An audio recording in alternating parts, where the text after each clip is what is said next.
अस्सलाम वालेकुम दोस्तों, रब्बन जी एंट्री तकरार ड्रामे में थी वई। छा तकरार ड्रामे में रब्बन यानी आज़म में गल वाकई तकरार ड्रामे में एंट्री हणण वारो आहे। उन सां गॾु निसार शाह ऐं जेको आहे इल्जाज़ कोलाची ऐं ग़ुलाम यानी मजू सतार लाड़ सभई छा इहे अदाकार भी तकरार ड्रामे जे अचण वारनि किस्तनि में एंट्री हणंदा। इन में केतिरी सचाई आहे?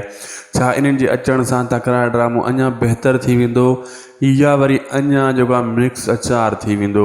अॼु इन टॉपिक ते रिव्यू ऐं रिएक्शन ॾींदासीं दोस्तों। इन वीडियो खे आख़िर ताईं ॾिसंदा ऐं थी सघे त शाहिद खोसो व्लॉग यूट्यूब चैनल खे भी ज़रूरु सब्सक्राइब कंदा, पेज खे फॉलो लाइक शेयर कंदा। हलूं था पंहिंजे अपडेट जी तरफ़ दोस्तों।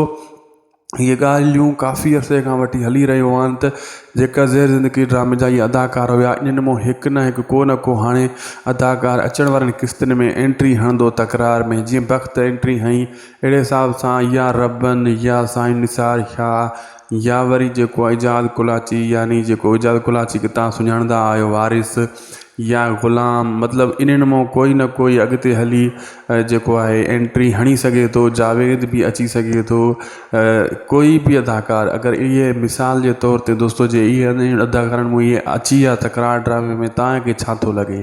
तकरार ड्रामो केतिरो बहितर थी वेंदो या अञा बेकार थी वेंदो या मिक्स अचार थी वेंदो? इहे अचण वारनि किस्तनि में ख़बर पवंदी। फ़िलहाल ॻाल्हियूं हली रहियूं आहिनि दोस्तों। असांखे ॾींदा इजाज़त, ख़ुदा हाफ़िज़।